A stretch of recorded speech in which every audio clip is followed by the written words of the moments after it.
Welcome back. You're watching the Dr. Nandi Show. And what a super exciting show today. You know, my guests live life with passion and purpose, but it wasn't always like that for them.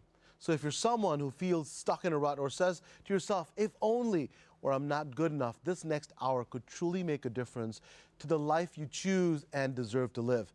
And my first guest, Mastin Kipp, he's a good friend of mine and is the author of the best-selling book, Claim Your Power, a 40-day journey to dissolve the hidden blocks that keep you stuck.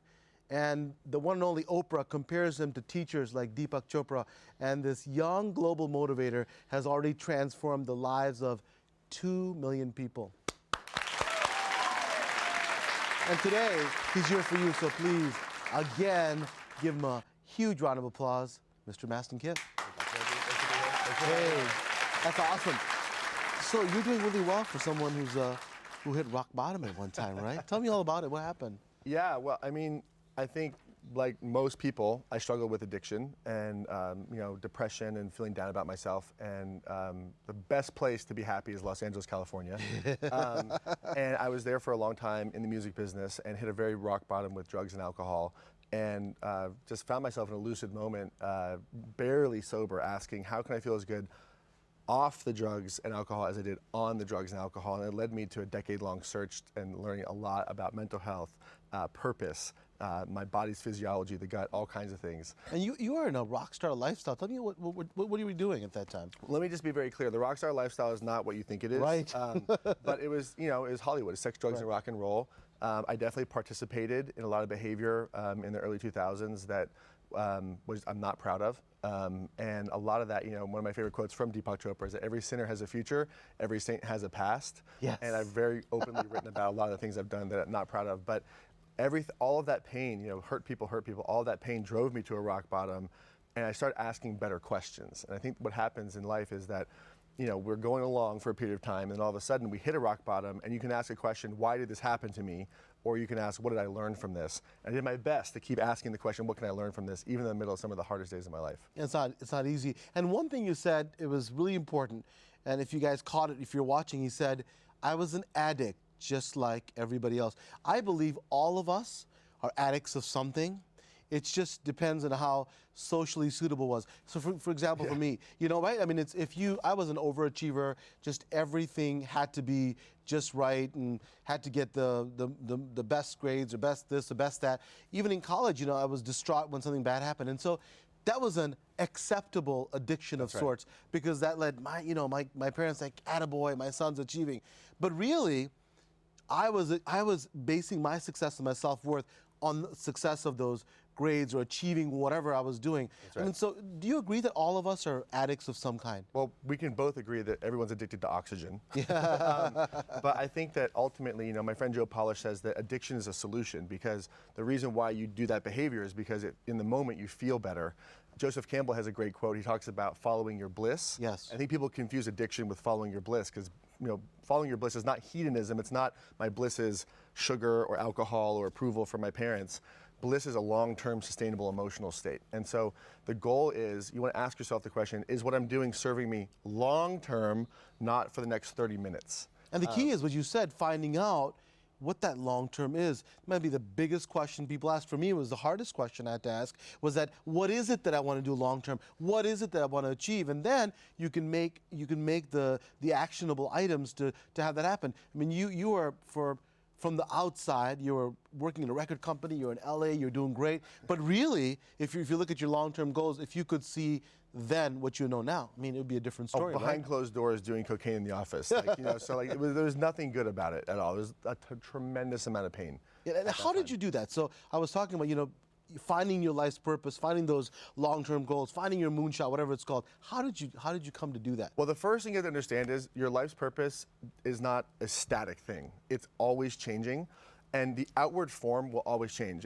And so your purpose is not your children, your purpose is not your job, it's not making money. That's not what your purpose is. Your purpose is something much simpler than that. Ultimately, it's an emotional state. We set goals because we want to feel a certain way. Most people think, once I get the goal, then I'll feel a certain way, versus asking, how do I want to feel, and what course of action will bring me that emotional state long term? And so when you start to understand, what you want to do, it has to be in relationship to how you want to feel first, so that the means and the ends are together and aligned. And the idea that you're going to find your passion, that is the thought that's holding everybody back. Because if you sit around and wonder, what's my passion? You're focused on yourself. Finding your purpose, you have to find a problem that you love to solve and then dedicate yourself to solving that problem while in the process of understanding, is this helping serve my emotional states that I want to feel? That's the name of the game. And so it's not so much about finding your passion. Finding your purpose is dedicate yourself to solving problems larger than yourself. We have to take a break, but the key of, I think, for what Mastin said was, understands that you have to find a way to make you feel the way you want to feel. So we always externalize. If I get the perfect job, perfect husband, perfect wife, perfect whatever it is, then I'll feel this way. The other way of thinking about it is find out how you want to feel, and then find how you can feel that way, and then you can find your purpose. We have to take a quick break. When we come back, Mastin's going to share his personal secrets for grabbing life back, and most importantly, living with purpose, and how that changes people. That's coming up next.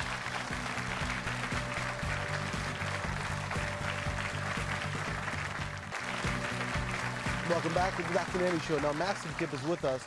He's the author of the book, Claim Your Power, a guide to finding and living your life's unique purpose. Awesome book. I have it, and I recommend all of you can get it. I think you can get it from Amazon or wherever books are sold. You know, importantly, we're talking about life's purpose, and you know, what are the steps that someone can actually take in finding your purpose? And you had to go through this. If someone is watching and saying, you know, this sounds great, but you know, how do I do that? What would you tell them? So the first thing you have to focus on is, this is a great question. The first thing you have to focus on is, what problem would I love to solve? When you start to get outside of yourself, it's a game changer. And there's going to be 3 primary reasons that you're going to really focus on why you're going to move forward and change your life. Because people need context. Why am I going to do this in the first place, right? 3 reasons. Number 1, either to prove the naysayers wrong. Every moment that you're not living your purpose or just trying to discover it, put yourself out there and solve problems, the people who say you can't are right. And so that's a big motivating factor for folks. The second thing is to really understand that living your purpose helps you take better care of your family. So if you're a mom or dad and you want your children to live their purpose, you have to live yours, because kids pay attention to what you do, not what you say. And also, when you live your purpose, abundance tends to follow. There's a lot of research on that.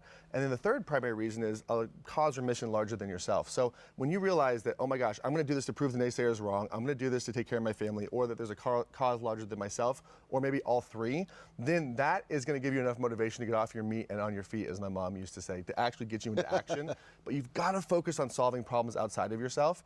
And then the idea becomes, what soul tribe, what support system, how can I surround myself with people who are going to help move me forward? Because if you're around a bunch of naysayers, you're going to default back to their expectations. We rise to the level of the expectations of our peer group. So you've got to find a support tribe.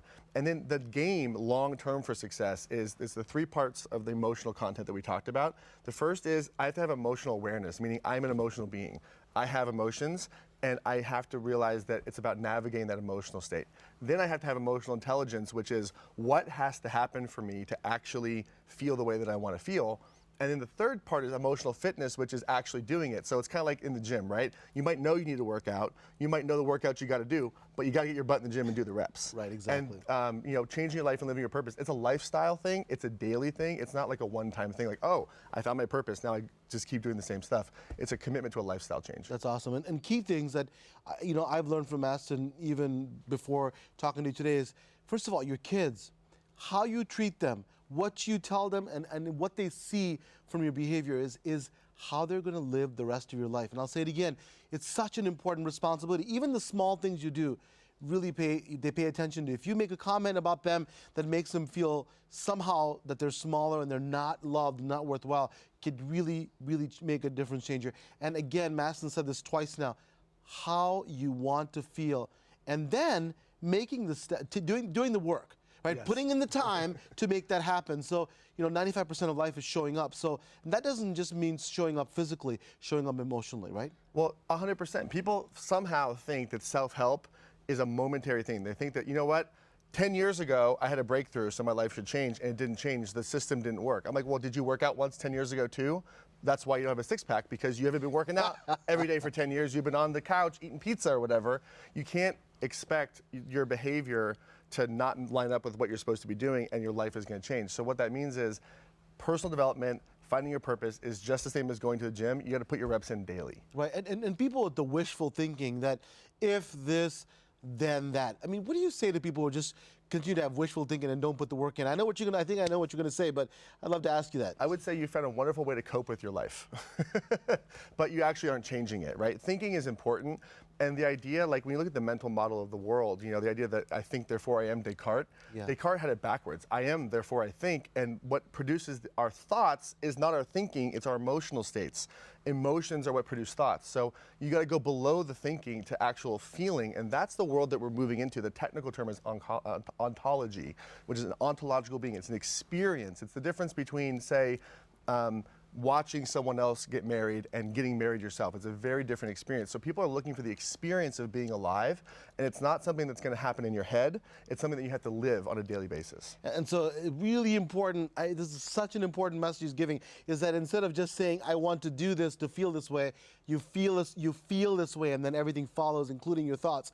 For people who are watching here and at home, and the millions watching at home, what would you wish for them as far as their life's purpose? What would you wish for them? I would wish for them to see themselves in everybody else in the world, especially people they disagree with. Today, people have carte blanche to not just disagree with people, but disrespect them because they have different opinions than them.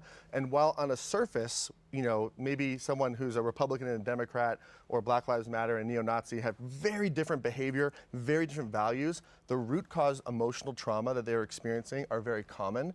And so the understanding is that when you talk to people at a behavior level or at a doing level, you're missing the point. Every person who is out there against you or someone else who's disagreeing with you, below that, we all share common pain. And the way that we're going to get out of this is not going to be by making people wrong, it's by listening. And that means that you have to start healing your own pain. So the only way that you can change the world is to work on yourself and stop blaming people for why your life isn't the way that you want it to be. Empathy, to me the word's empathy. You've got to empathize with people, understand that the stuff that hurts you is also probably hurting somebody else. And when you have that commonality of pain, then you can go beyond all the rhetoric. Mastin, thank you so much for a powerful lesson.